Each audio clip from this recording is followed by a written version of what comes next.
Muy buenas noches, amigas y amigos. Nuevamente estamos en un programa más de su programa En Contextos del diario Ultimátum, con la intención de platicar con ustedes sobre los temas más importantes de la agenda sociopolítica nacional, de los temas locales. Hay muchas cosas que tenemos que platicar y nos interesa mucho escuchar su opinión, escuchar de ustedes, no solamente qué opinan, sino si hay datos, información.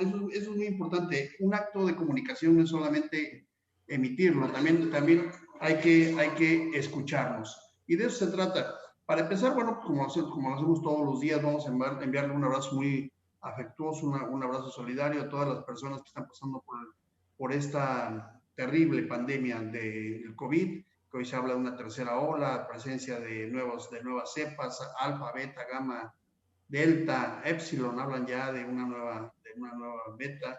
En fin, 234,000 personas aproximadamente es el dato oficial de víctimas mortales que da el gobierno de México.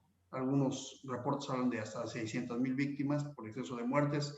Es decir, estamos en medio de una pandemia. El mensaje es abrazo solidario a los que están sufriendo, a los que han perdido un ser querido, a los que tienen en este momento un hospital, a un familiar en el hospital. Mensaje de hay que cuidarse, no nos confiemos, debemos estar atentos, estamos en medio de una pandemia, no lo olvidemos, no naturalicemos una pandemia, las cosas están graves. Y bueno, a los médicos, enfermeras y todo el personal que atiende y que enfrenta a esta pandemia, nuestro máximo reconocimiento, felicitación y agradecimiento. Muy buenas noches, Mariqueta, ¿cómo estás? Hola, buenas noches. Gusto Acá estamos saludarte. presentes. Ricardo del Muro, ¿cómo estás? Muy buenas noches. Hola, muy buenas noches, gusto saludarlos, empezando semana. Muy bien, pues amigas, amigos, pues hoy vamos a tratar un tema muy delicado, un tema verdaderamente grave, alarmante. Bueno, pues es un tema incluso que yo creo que debe ser tratado con pinzas, porque no hay muchos elementos de comprobación, no hay digamos, una forma fehaciente de demostrar lo que muchos hoy analistas, actores políticos están insistiendo. Pero es importante decirlo y es importante tratarlo, abordarlo, porque está en medio del escenario sociopolítico nacional. El tema es la delincuencia metida en los procesos electorales pasados en la elección de gobernaturas, diputaciones y presidencias municipales. Voy a dar un contexto solamente para que ahorita empecemos la plática. Pues en el pasado proceso electoral, las gobernaturas que gana Morena, muchas de ellas han sido impugnadas en función, dice el PRI, PAN, PRD, porque estuvo metido a la mano de la delincuencia organizada.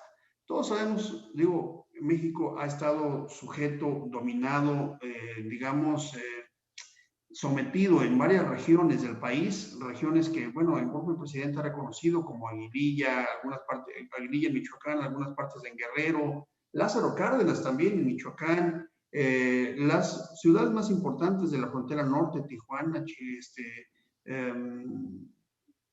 Ciudad Juárez en Chihuahua, Mexicali, Matamoros, en Tamaulipas y Reynosa y Laredo, que han estado sujetas desde luego a mucha violencia durante muchos años. Pero hoy, al parecer, dice el PRI, PAN y PRD, que incluso van a ir a una denuncia ante la OEA, la participación fue sistemática. No solamente estuvieron presentes, digamos, inclinando la balanza, sino incluso amenazando, amagando a los candidatos opositores. Esto es grave, es muy, muy grave, y pues no sé si haya pruebas o no pruebas, pero por ejemplo el gobernador de Michoacán ha dicho que sí las tiene, los líderes de estos partidos que mencionamos dicen que sí las tienen, y esto está abriendo una beta de mucha discusión, y es un tema gravísimo. Es cierto que la debilidad institucional, particularmente a nivel municipal, ha sido presa o ha hecho presa a muchos presidentes municipales, básicamente presidentes municipales, de la delincuencia organizada. Pero hoy la participación sistemática está en el análisis de todos los medios, es decir, participó o no participó, interviene o no interviene, delimita los resultados electorales, los candidatos que hoy ocuparán los puestos en el próximo proceso ya de gobierno que iniciarían en septiembre, diputados, presidentes municipales y algunos gobernadores estarán bajo, digamos, el control de la delincuencia. Es un tema importantísimo en nuestro país, muy, muy importante. Hay que tratarlo con la seriedad y las reservas del caso. Nosotros no tenemos pruebas, pero vamos a analizarlo desde una perspectiva justamente politológica. ¿Cómo lo ves, Ricardo del Muro? Un tema complicado, grave, ¿no? Pues yo creo que la parte de la intervención y además muy lógico, es en el aspecto territorial se observó efectivamente de relación del crimen organizado, incluso en los reportes que hay, no de ahorita, sino de hace mucho tiempo, de, de la relación del crimen organizado con las policías municipales, independientemente de partidos. Por lo demás, la faramaya que está haciendo Aureoles y los partidos que perdieron, porque pues, el PRI ya ves que perdió de plano, se lo barrieron en las elecciones electorales, pues a mí se me hace que esa acusación en contra de que Morena ganó gracias al crimen organizado, se me hace una cuestión, sobre todo que no hay pruebas para empezar, una acusación muy irresponsable. Creo yo que sí, creo que sí participó el crimen organizado, pero a nivel municipal, y participó en prácticamente todo el país, y por eso fuimos testigos durante las campañas de asesinatos de candidatos de todo color de partidos. Y ahí yo no creo que ningún partido se salva, ¿no? O sea, creo que a nivel municipal, en muchas ocasiones, sobre todo en los territorios que domina el crimen organizado, pues aparte es lógico que tengan interés en tener control sobre los presidentes municipales, y los candidatos que no son afines a ellos los eliminen o los amenacen. Pero lanzar esa amenaza de que los triunfos de Morena se deben al crimen organizado, pues eso solamente en la mente de Aureoles. Y lo que está haciendo, pues hay que ver qué le entregó a Gers Manero, ¿no? Porque a mí toda la faramaya que hizo de ir con su banquito y sentarse, y primero frente a López Obrador y después sabiendo que por ahí no iba la cosa, fue más rollo publicitario, ¿no? Sobre todo un Aureoles que perdió de una forma escandalosa, ¿no? Entonces, no le veo yo mucho sentido en el ponerle un calificativo de afirmar así tajantemente Morena ganó ese crimen organizado. Eso es una propaganda de los partidos opositores. De que el crimen está en los municipios, sí. Y eso se ha visto, es evidente. Hay municipios de Chiapas, donde incluso hay municipios de Chiapas donde se sabe que está involucrado el crimen organizado, y donde se siente la presencia de personajes que ocupan puestos políticos importantes, que no son así muy transparentes, que digamos. Y por supuesto, en zonas como Michoacán, Sinaloa, Tamaulipas, ¿no? Etcétera, pues es obvio que el crimen organizado está ahí presente. Muy bien, pues dice, más allá de los partidos políticos, es decir, yo creo que como ciudadanos no nos interesa tanto a qué color benefician o no, sino si participan los grupos organizados en la política, en el gobierno, porque al final de cuentas los seres humanos, los ciudadanos, digo, ciudadanos y no ciudadanos, los niños que no son ciudadanos, las familias, estaremos sujetos, digamos, a decisiones que son tomadas desde una cúpula delincuencial y no desde una cúpula pública. Hoy, Jorge Ramos, un reportero muy destacado de CNN, estuvo en la mañanera con el presidente de la República y le dijo que, bueno, le reclama, o más bien le señala que no ha cumplido con disminuir la violencia en el país, y que esto es resultado justamente de la participación de los grupos delincuenciales. ¿Cómo ves tú, Keta, este tema, la delincuencia y esta acusación que le hace Jorge Ramos al presidente? Sí, mira, creo que no es un tema solo de este sexenio, es un tema que se ha venido acumulando desde hace más de 20 años. Anabel Hernández, una periodista que yo considero seria y que se ha especializado en este tema, tiene un mapa de cómo los diversos grupos de los diversos cárteles se han ido apoderando de diferentes zonas del país, ¿no? Y ella señala que pues inicialmente pues se dedicaban simplemente al comercio y al tráfico de la droga, pero sin embargo luego vieron la necesidad también de introducirse en el terreno de la política, ¿no? De la importancia de tener bajo su control a los presidentes municipales, a diputados, a diferentes autoridades, ¿no? Y de esta manera, sin respetar color de partido, ¿verdad? Se fueron introduciendo en el tema político, ¿no? A través de las candidaturas, dando recursos a tal o cual candidato o amenazándolos también, ¿verdad? Que no sabemos de qué manera serán estas amenazas, ¿verdad? Pero se habla, ¿verdad? Es como una leyenda urbana de estas amenazas a los candidatos o candidatas que no doblan las manos ante la delincuencia organizada. Por eso en esta elección vimos una serie de asesinatos, de amenazas. Fue una de las elecciones más violentas de los últimos años en ese sentido, ¿no? Entonces esto se vuelve peligroso porque vamos a estar en manos de la delincuencia organizada. Y también se habla, por ejemplo, ¿por qué este estado está tranquilo? Y se dice, es porque ya hizo pactos.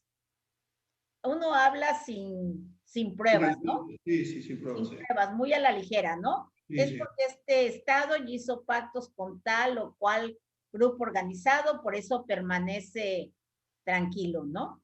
Y luego vemos también cómo el mapa de la delincuencia organizada ha ido cambiando, ¿no? Cómo han ido extendiendo su territorio y se han vuelto mucho más crueles y peligrosos, porque ahora ya no solo se dedican a la droga, se dedican a la extorsión, se dedican al secuestro, ¿no? Se dedican a esta cuestión de los migrantes, ¿no? A la trata de personas, al tráfico de Sí. migrantes, ¿no? Entonces ya el comercio de la delincuencia organizada, o sea, sus renglones de actividad ya se han ampliado y eso los vuelve aún más peligrosos, ¿no? Sí, claro. Fíjate, Ricardo del Muro, supimos en la semana pasada que apareció una manta en Palenque, algo que afortunadamente en Chiapas, pues sí hay, digamos, mucha violencia, pero es más bien violencia política en los grupos, digamos, que protegen las tierras, en los municipios de los Altos Chiapas. Básicamente la violencia en nuestro estado se limita a eso, que no es justificable y no es poca, pero no estamos hablando de una violencia como en otros estados como Zacatecas, Tamaulipas, etcétera, que está más vinculada a grupos delincuenciales narcotraficantes, decía Queta. Pero esta semana apareció algo alarmante en Palenque, una manta que incluso es una especie de carta de presentación, ¿no? Así Cuando es. vemos los mapas delincuenciales en el país, Chiapas, por ejemplo, no se ve como se ve en otros estados, pero hoy, con lo que ocurrió, con lo que aparece en Palenque, es de alarmarse. ¿Qué opinión te merece, Ricardo del Muro? Bueno, ya hace tiempo que Palenque está considerado como una zona en donde opera el crimen organizado, también la zona fronteriza de nuestro estado. Se sabe y que hay bandas de tráfico de armas, tráfico de personas y por supuesto también se menciona que por las características de esta frontera, si pasa todo, pues no creo que deje de pasar droga por esta frontera sur. Eh, el hecho es de que, sin embargo, tal vez los enfrentamientos no se dan porque aquí siempre se ha considerado que Chiapas es zona de tránsito y no se concentra como en el norte, en donde ya están prácticamente los centros de abastecimiento hacia el mercado de Estados Unidos. Eso puede suceder, no es novedoso, o sea, Chiapas no creo que podamos decir que esté libre de la presencia del crimen organizado. No se ha hecho tan evidente, pero al menos Palenque hace mucho que ha sido considerado una zona peligrosa y una zona en donde se mueven muchos intereses no del todo claros, ¿no? Ese Sobre todo el punto es tráfico de personas, evidente. ¿no? Así, no, incluso yo tenía un colega ahí que estaba trabajando en un periódico local y una vez sacó una nota respecto a este tema y le llegó su avisito de que tratara de no ser tan meticuloso en sus investigaciones y que tratara mejor de platicar de la feria del pueblo y el turismo y no se metiera en Honduras, ¿no? Terminó yéndose de Palenque, por supuesto. Oye, Ricardo, pero es cierto lo que dices, digo, ha habido sospechas y indicios, pero hoy con una manta es algo así como para marcar el territorio, es decir, es una práctica que hacen los cárteles donde marcan el territorio, ¿no? Sí, o sea, algo que se está observando efectivamente es que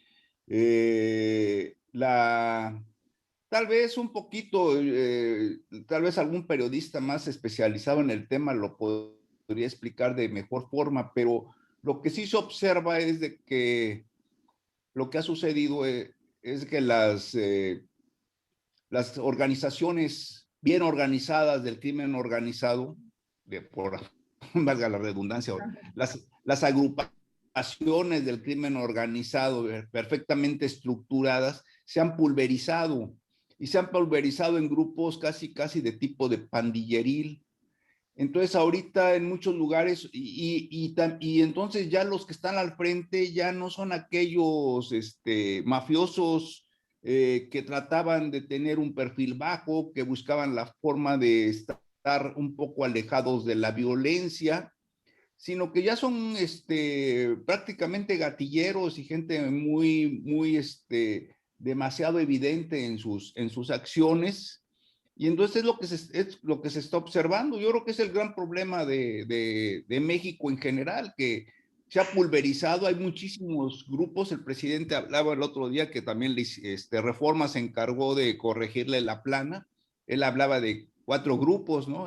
El cártel de Sinaloa y creo no Tres. sé qué otro. Hablaba 3 grupos y después Reforma pues le sacó toda la 17. diversificación de grupos por regiones, ¿no? Entonces, pues ahorita el gran problema es de que en base a esa crisis que arrastramos desde hace muchos años, ese deterioro institucional que no es, aclaro, no es un deterioro institucional que viene de Morena, sino que es un deterioro institucional que se viene dando desde que el PRI perdió la hegemonía como partido político, estoy hablando casi desde el 2000. El 2000, cuando el PRI pierde el poder, todas las estructuras institucionales quedan endebles y todo el mundo y entra, como dice el refrán, ¿no? A río revuelto, ganancia de pescadores. Todo mundo en diferentes áreas empieza a meter mano, a buscar su propio pedacito de poder, y es lo que estamos ahorita observando. Ahorita yo creo que en el municipio más miserable, por llamar, o más pobre, si ustedes gustan, del país, tiene su grupito de delincuentes que ahí operan, ¿no? Se sabe que incluso se descubrió que cuando estuvieron combatiendo al huachicol, la misma gente de los pueblos estaban involucrados en el negocio del huachicol. Es cierto. Entonces, sí, Justo, o sea, es un tema de descomposición social terrible, no fácil de resolver, no fácil de resolver. O sea, creo yo que ese es uno de los grandes problemas que tiene este gobierno, que tenían los otros gobiernos, que tiene este gobierno y que tendrán los gobiernos por venir. Y muy Claro. bien. Descomposición, Y creo debilidad, que, debilidad política, dice Ricardo de Muro, ¿qué tal? Debilidad, o sea, debilidad institucional y descomposición social como causas, digamos, profundas de lo que está ocurriendo. Pero ¿qué tal? Hay un tema muy interesante que quisiera que abordáramos. Estos cárteles, es decir, los cárteles más peligrosos, tienen presencia en muchos países, es decir, no solamente en México. Se han hecho tan poderosos que tienen presencia en muchos países. Y algunas voces están diciendo que para resolver este tema no será suficiente con las Fuerzas Armadas, la Guardia Nacional y las instituciones mexicanas, que se requiere presencia de otras fuerzas internacionales en México. Lo que ocurrió en Colombia, en otras palabras, muy claro, concretamente, la presencia de la CIA, la presencia del ejército norteamericano. Keta, ¿tú qué opinas de eso? sí, no sé si fue Monreal el que señaló que iba a pedir a Estados Unidos, ¿verdad? Todo este mapa también, este problema de la extradición de armas, ¿no? De la venta de armas. La provisión de venta de armas, sí. Sí, que ha sido un tema de muchos años atrás, ¿verdad? Recuerdan aquella operación de Rápido y Furioso, ¿no? Y entonces, México tiene que colaborar con diferentes instancias internacionales para poder ir hasta el fondo del asunto, ¿no? Habrá que tomar en cuenta las experiencias colombianas, que desafortunadamente parece que en Colombia vuelven otra vez a estar presentes, ¿no? En la política y en la vida cotidiana del país, pero Es creo que la experiencia... Se sale la fuerza de Estados Unidos, se salen los estadounidenses y regresa el narco. Eso está ocurriendo en Colombia, es decir. Así es. Y el otro problema es la soberanía nacional, ¿no? Sí. Que de alguna manera lo hemos discutido, cómo nos han vulnerado nuestra soberanía, ¿verdad? Los cuerpos de inteligencia del vecino país del norte, porque saben más que nosotros y no solo se involucran en los temas del crimen organizado, sino de paso, creo que en otros temas de interés para ellos, ¿no? No. Entonces, ¿cómo poder establecer planes de trabajo sin que nuestra soberanía se vea vulnerada, ¿no? Muy bien. Por las instituciones internacionales. Fíjate que en el fondo de la discusión radica un tema que tiene que ver con la legislación norteamericana. En la legislación norteamericana, si los actos son de violencia doméstica, no se pueden meter. Es decir, que en todo caso investigan, hacen diagnóstico y lo tienen como dato. El Pentágono, que es una de las fuerzas políticas en Estados Unidos, el ejército también es fuerza política y también es fuerza informativa, dijo que del 30 al 35% del territorio estaba dominado por la delincuencia. Eso lo dijo el Pentágono. Pero aparte, habría que ver qué dice la DEA, qué dice la CIA, qué dicen el FBI, etcétera, etcétera. Varios cuerpos. Estados Unidos tiene distintos organismos que intervienen en este tema o que podrían intervenir en este tema. Pero el punto específico es si se trata de temas de narcotráfico, porque la legislación, de terrorismo, no de narcotráfico, sino de terrorismo. Porque si se trata de narcotráfico, participa la DEA. Pero si se trata de temas de terrorismo, son todas las agencias norteamericanas que están unidas que podrían participar. Ese punto es tan delicado y está en la legislación norteamericana. Es decir, eso los justifica, les permite otorgarle recursos al Congreso de Estados Unidos para participación en otro país cuando consideran que hay actos de terrorismo. Por eso, por ese punto, por esa palabra, por ese concepto, es que una diputada de Morena en Tamaulipas dijo, sí se trata de terrorismo, y el presidente el otro día, de manera muy rápida y contundente, dijo, no es terrorismo, es una delincuencia organizada, pero no es terrorismo. Si se llegara a reclasificar, digamos, como terrorismo, las cosas serían muy distintas y sí sería la intervención de Estados Unidos. Sin embargo, hay muchos, digamos que la opinión en México está dividida. ¿Tú cómo ves, Ricardo del Muro? ¿México puede solo? ¿Necesita a otras fuerzas, a organismos? ¿O tenemos que acostumbrarnos a vivir en estas circunstancias? Bueno, hasta ahorita yo creo que es evidente de que tú hace rato señalabas de que si el crimen organizado es terrible, que llegara a meterse a la parte política, y se metió, o sea, no es gratuito el hecho de que el día de hoy, por ejemplo, capturaron a Luis Cárdenas Palominos, está relacionado con Genaro García Luna. Genaro García Luna lo han relacionado las investigaciones que se han hecho con el cártel de Sinaloa. En la época pasada, el yerno de no era yerno, el cuñado de Luis Echeverría Álvarez estuvo ligado con el grupo de allá, con el grupo de mafiosos que mataron al Quique Camarena. O sea, hace mucho que, bueno, e incluso, pues esto lo sabemos, de que las narcolimosnas tuvimos a un famosas, presidente, las narcolimosnas. Tuvimos a un presidente, Abelardo L. Rodríguez, que era un tipo relacionado con la mafia de Chicago, ¿no? O sea, Abelardo L. Rodríguez, Abelardo L. Rodríguez llegó a la presidencia gracias al dinero que logró y que se lo dio la mafia cuando fue gobernador de California Norte. Baja California, él era de Sonora.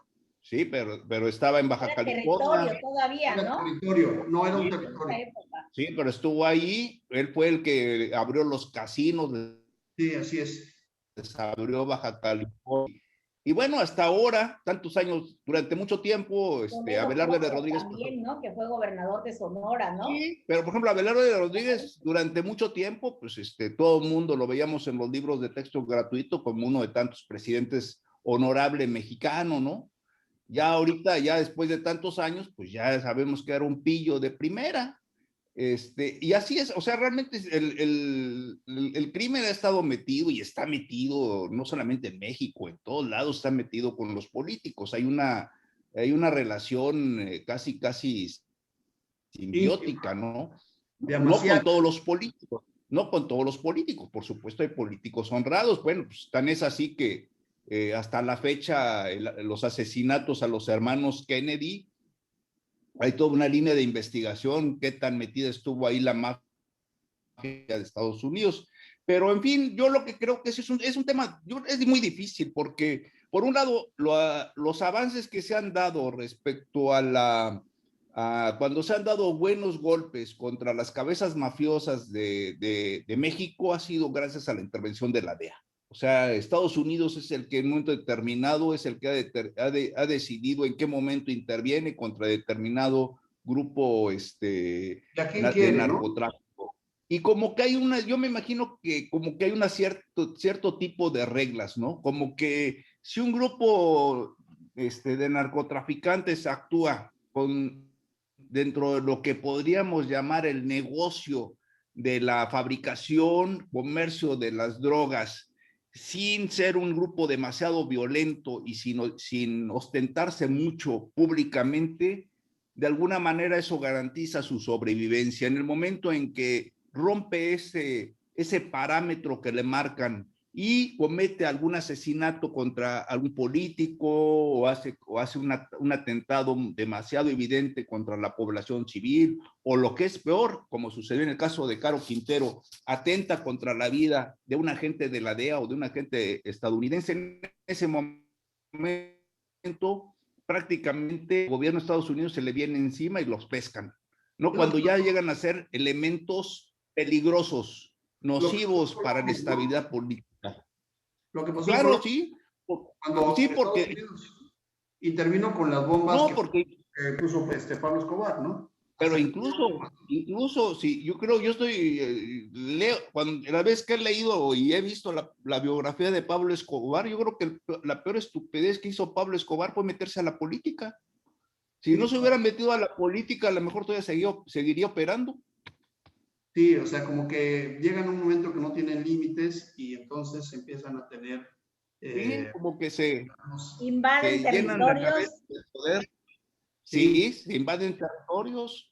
Sí, para los amigos del auditorio, nada más recordarles el caso de Colombia, que incluso tomaron el Congreso Nacional, o sea, lo que aquí sería la Cámara de Diputados, pusieron bombas y, bueno, hubo varios muertos en esa ocasión.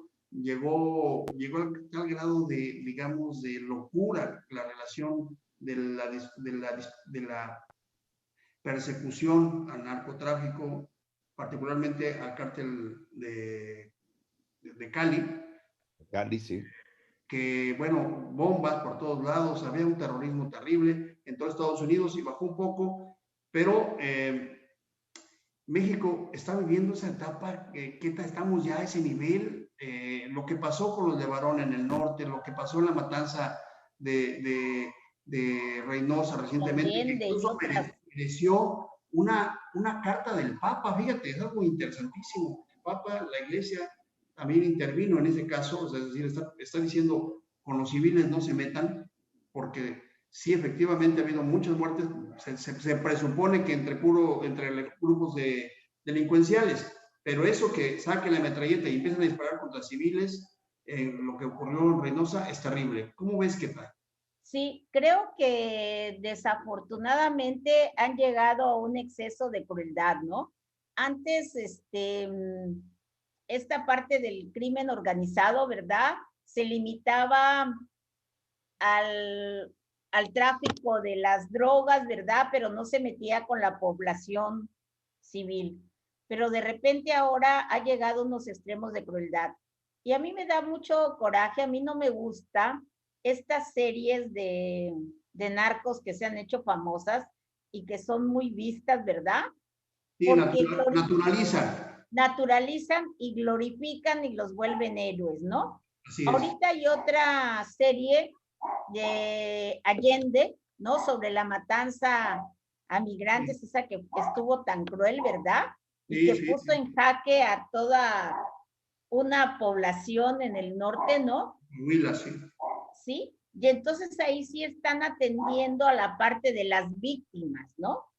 Porque en otros casos el que sale glorificado aún con la maldad, ¿verdad? Es el delincuente, ¿no? Sí, hay Y toda una entonces, cultura, ¿no? Los corridos, los narcocorridos, las películas, ¿sí? las series, etcétera, ¿no? Y entonces muchos jóvenes ante una situación de, de desempleo, de vulnerabilidad, pues prefieren asociarse al crimen organizado, aunque vivan un año, pero según ellos bien, ¿verdad? Ricos, haciendo lo que ellos quieren, a buscar un trabajo honrado que les cueste más, ¿no? Pero ya no Sí, son solamente los jóvenes, también los políticos, digamos, como que no les ataca, sí, ¿no? Están siendo víctimas. Muy desafortunadamente. bien. Y como decía, leí una declaración, creo que es de un periodista colombiano, que señala que tanto, que no podemos decir que es por pobreza, que hay países mucho más pobres que Colombia y que en México, donde el crimen organizado no ha hecho mella, ¿verdad? No, es negocio, es por negocio. Pero es el negocio, es el desafortunadamente en el espacio geográfico en que nos encontramos, ¿verdad? Tanto Colombia como México, que ha provocado también toda esta situación y de paso también que no ha habido una estrategia desde un principio para combatirla, ¿no? Muy Cuando bien, el problema era chiquito, ¿verdad? No sí, muy se bien. combatió y se le dejó crecer, ¿no? Muy bien, pues es un tema muy, muy complicado, muy complicado, de verdad, además muy delicado de abordar por todas las revistas que eso tiene. Vamos a seguir tratando ese tema porque es un tema de la realidad nacional ya ahora. Es decir, no es un tema marginal como ocurrió durante muchos años, hoy es un tema de la realidad nacional. Vamos a seguir tratando estos temas en los próximos programas seguramente. Pero hoy vamos con el tiempo que nos queda, que ya es muy poquito tiempo aquí, esto es inexorable, lo que estamos bajo una plataforma digital. Una opinión muy rápida, Ricardo del Muro, y qué tal. Los partidos que pierden su registro local a nivel del Estado, parece ser que es PRD y, digo, de los partidos grandes supuestamente, ¿no? PRD y Movimiento Ciudadano. ¿Qué opinión te merece, Ricardo del Muro? Son 5 partidos donde destaca, por supuesto, el PRD y Movimiento Ciudadano, más que el otro redes sociales progresistas y el partido, creo, chiapaneco, no Fuerza estoy muy México, ¿no? seguro. El Sí, una POP, cosa ¿no? así. Popular Chapaneco A ver, y el Fuerza por México. lo tengo aquí. Es PRD, Movimiento Ciudadano, Popular Chiapaneco, Nueva Alianza Chiapas y Fuerza por México. Sí. Mientras que a nivel nacional pierde en su registro el partido Encuentro Solidario, el PES, Sí, las redes sociales. ¿no? Y redes sociales, y aquí estos dos partidos van a tratar de convertirse de partidos nacionales en partidos locales. Pues el problema de fondo es que son partidos que no alcanzan el 3% de votación, ¿no? Son Pero lo que franquicias. destaca, Ricardo del Muro, perdón que te interrumpa, pero tengo poco tiempo. Lo que destaca es que el PRD, que había sido un partido que incluso gobernó, una alianza, pero gobernó el Estado, pierde el registro local. Eso es importante. Y Sí, Movimiento Ciudadano, que es un partido, digamos, que está creciendo en otras latitudes, podría perder el registro también. sí, por supuesto, pero finalmente si vemos el proceso a nivel nacional. De hecho, se definen tres fuerzas con casi me podría decir, no tengo la cifra exacta, pero casi el 80% de los votos se dividen entre Morena, Partido de Acción Nacional y PRI, y para de contar, tal vez, bueno, y el Partido Verde Ecologista, son cuatro partidos. Muy bien. Pero de ahí en fuera los demás son meros cachavotos, por llamarle de alguna manera, y atrás de todo esto, pues son franquicias que en realidad, lo hemos comentado aquí, nunca representan el interés ciudadano más que el interés de sus propietarios. Son familias, son grupos familiares. ¿Qué tal? Son 560 millones de pesos nos costaron a nivel nacional los tres partidos pequeños que tuvieron su registro y que van a perder también. Y muy probablemente aquí a nivel local el PRD y Movimiento Ciudadano. ¿Qué opinión te merecen? Tenemos muy poco tiempo. ¿Qué tal? Pues yo creo que no debería haber tantos partidos. Creo que los requisitos para la creación de nuevos partidos deben ser más duros, ¿verdad? Más, no sé, ponerles más requisitos, ¿verdad? No debería ser tan fácil la creación de un partido político, que ahora afortunadamente ya hay la oportunidad de cruzar militantes, ¿no? Porque antes, por ejemplo, un militante del PRI o del PAN podía ayudar a un nuevo partido a formarse. Muy bien, ¿qué tal? Afortunadamente ahora eso ya sí no se da, ¿verdad? Ya hay la oportunidad de ir quitando a través de un monitoreo los que están colados y que ya son militantes de otros partidos, ¿no? Bueno, entonces tú lo ves como una buena noticia que se vayan desapareciendo los partidos pequeños que no aportan a Bueno, me da tristeza el PRD, ¿verdad? Porque creo que fue una fuerza muy importante en un momento, ¿verdad? Que tuvo gente de mucha valía y que desafortunadamente... Pero es una mala conducción. Muy bien, ¿qué tal? Nos vemos mañana, Ricardo Moro, lo veo mañana.